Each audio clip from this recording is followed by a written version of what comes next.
Salut à vous tous, on se retrouve aujourd'hui pour vous parler tout simplement de ma décision de ne plus acheter de véhicules électriques. Alors comme vous le savez, je suis titulaire aujourd'hui, propriétaire, je dirais même, de deux véhicules électriques. Donc j'avais jusqu'à présent deux Tesla, une Model Y standard, on va dire, que j'ai gardé, que j'ai toujours, et j'ai également une Model 3 que j'ai revendue il y a peu. Donc c'est un modèle effectivement que j'ai revendu à un importateur des pays, on va dire, du Nord. Moi, je l'ai revendu, on va en reparler un petit peu après, à Bilgruppen. Alors, qu'est-ce qui se passe? Pourquoi je prends cette décision-là? Je vous explique un petit peu. Alors, quand je dis que je vais plus effectivement acheter de véhicules électriques, je veux surtout vous expliquer que je ne vais plus acheter les voitures. Je vais certainement maintenant, et ma prochaine voiture dont je vais vous parler dans quelques instants, je vais la louer. Donc c'est pas la même chose. Alors ça ne sera pas une Tesla, je le dis tout de suite. Je vais vous expliquer rapidement pour quelles raisons. J'avais donc deux Tesla qui m'appartenaient. Les deux étaient, j'étais propriétaire des deux, j'avais pas de location dessus. Et en fait, bon, j'ai voulu revendre et forcément, les dernières années, comme vous le savez, moi depuis 2019, je roule en Tesla. Et les dernières années, on arrivait plutôt à revendre les véhicules, je dirais à un prix correct par rapport au prix d'achat avec le bonus déduit. Le marché de la voiture électrique est quand même compliqué, voire très compliqué en Europe, entre les pays qui ont des bonus, certains qui en ont, qui en avaient, qui en ont plus, les constructeurs qui, lorsqu'ils sont plus éligibles au bonus, descendent le prix hyper rapidement, je dirais, de leur voiture. Donc finalement, on se dit, qu'est-ce qu'on achète? Est-ce que vraiment le prix qu'on paye son véhicule électrique, c'est vraiment le prix, je dirais, juste, entre guillemets. Et donc, beaucoup ont été échaudés même avec des Tesla ces derniers mois, ces dernières années. Et moi, le premier, j'ai eu une décote forcément sur mon véhicule que j'ai revendu qui avait une année. Alors certains me diront, bah oui, mais pourquoi tu revends un véhicule qui a un an? Moi en tout cas, il y avait une autre raison qui a fait que j'ai tout simplement décidé de revendre. Alors, avant de vous en parler, je vais quand même vous montrer qu'il y a pas mal d'articles qui en parlent des difficultés de revendre les voitures électriques d'occasion.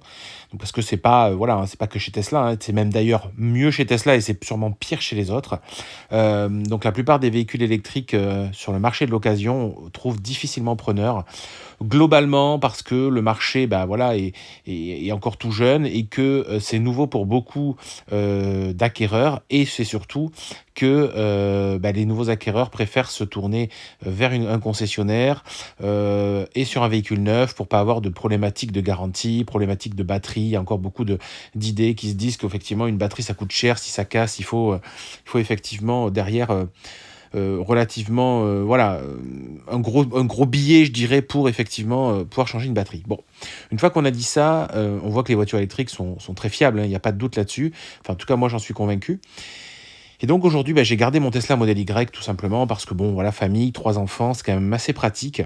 Et donc mon véhicule, donc je l'ai revendu, je vous le disais, à Bilgruppen. Je vous mettrai en lien en description le contact du contact français avec qui vous pourriez demander par mail une estimation de votre voiture électrique. Donc n'importe quelle voiture électrique d'ailleurs, il n'y a pas besoin d'avoir que des Tesla, et je pense même qu'ils rachètent tout type de voiture. Vous pourriez très bien le contacter, ça poserait pas de souci. Précédemment, j'étais passé par Rivière Marketing. Bon, moi j'ai eu une meilleure proposition par Bilgruppen cette fois-ci, j'avais 2000 € d'écart, environ 5 à 6% du prix. Voilà pourquoi. Donc c'est les contacts, si ça vous intéresse, parce que si vous la mettez sur le bon coin, vous allez vous apercevoir que c'est compliqué. Voilà, vraiment très très compliqué de revendre sa voiture électrique sur le marché de l'occasion. Alors oui, les Tesla sont encore un petit peu recherchés, très clairement. Mais une fois qu'on est parti de là, c'est vrai que c'est difficile. Donc moi, qu'est-ce que j'achète et pourquoi j'achète ça maintenant? Alors voilà ce que je vais acheter. Alors je suis sur le configurateur Cupra belge, je vais vous expliquer pourquoi. Je ne suis pas belge du tout. Mais pour le coup, le modèle que je vais recevoir, que j'ai commandé, c'est un modèle en fait qu'ils ont arrêté pour le moment de commercialiser en France. Donc, si vous allez sur le configurateur Cupra France, vous ne la trouverez pas. C'est, je dirais, le modèle d'entrée de gamme, ce qu'on appelait chez nous la finition V. Alors attention, entrée de gamme, c'est quand même une finition plutôt intéressante. Je dirais la grosse différence avec celle qu'il y a en France aujourd'hui, c'est les jantes. Elles sont toutes équipées maintenant de jantes 19 pouces en France. Celle-là, c'est des 18 pouces. Et puis le moteur, il commercialise plutôt les 230 chevaux et pas les 204 chevaux. Alors sincèrement, moi, 204 chevaux, c'est ce que j'avais à l'époque dans une ID3 quand j'étais propriétaire. C'est extrêmement efficace. J'ai pas de besoin complémentaire. Et puis les jantes, vu que je vais la louer, bah, je me dis qu'à la limite, si demain j'ai un loupé, ça te coûtera certainement moins cher une jante 18 qu'une jante 19. Donc ça me va très bien. Et pourquoi j'achète ce véhicule? C'est parce que, mon problématique que j'avais avec des Tesla, c'est que je vais de temps en temps en ville quand même. Et quand on va en ville, bah, tout simplement pour se garer avec une Tesla dans les parkings souterrains, c'est quand même pas le plus sympa et le plus simple. Donc personnellement, ce type de format de voiture, donc qui est quand même un format intéressant, hein, je veux dire avec 3 enfants, je peux les rentrer à l'arrière et tout, il n'y a pas de problème. Mais ça reste très maniable parce qu'il y a un rayon de braquage qui est gigantesque, enfin qui est vraiment très très bon.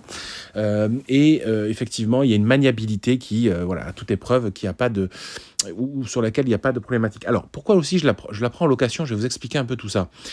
Aujourd'hui, ce véhicule, donc, il a toutes les bonnes options qui vont bien. Le CarPlay, qui me manque beaucoup dans Tesla. Je préfère le dire, moi, le CarPlay, je l'aime beaucoup et je vais même vous dire autre chose. Moi, j'utilise beaucoup mon téléphone en roulant. Quand je dis je l'utilise beaucoup, en tout cas des interactions avec mon téléphone et je suis frustré parce que dans ma Tesla, je peux pas tout faire. Je peux difficilement répondre correctement à mes messages. Enfin, c'est quand même assez perfectible. Alors qu'avec un CarPlay, moi j'ai voilà donc forcément un téléphone Apple, c'est beaucoup beaucoup plus sécurisant pour moi, je dirais en trajet quotidien, même pour aller au boulot et tout.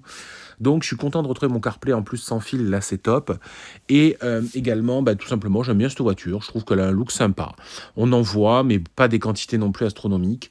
Et puis à l'intérieur, alors là, vous n'avez pas la partie intérieure, mais vous avez effectivement toute la partie un peu sportive. Je ne sais pas si vous avez déjà vu l'intérieur d'une Cupra, mais on a vraiment quelque chose d'assez intéressant sur la partie siège. Voilà, donc je vous invite à regarder si ça vous intéresse. Moi, ce que je peux vous dire, effectivement, c'est qu'on a aussi... pourquoi j'achète cette voiture? C'est parce que le location a un prix ultra compétitif. Donc très compétitif, je vais vous montrer exactement le tarif que j'ai pu obtenir dans une concession Cupra France sur ce type de véhicule. Et en ce moment d'ailleurs, Cupra fait beaucoup de remises, hein, même sur les nouveaux modèles, hein, donc vous pouvez très bien les consulter si ça peut vous intéresser.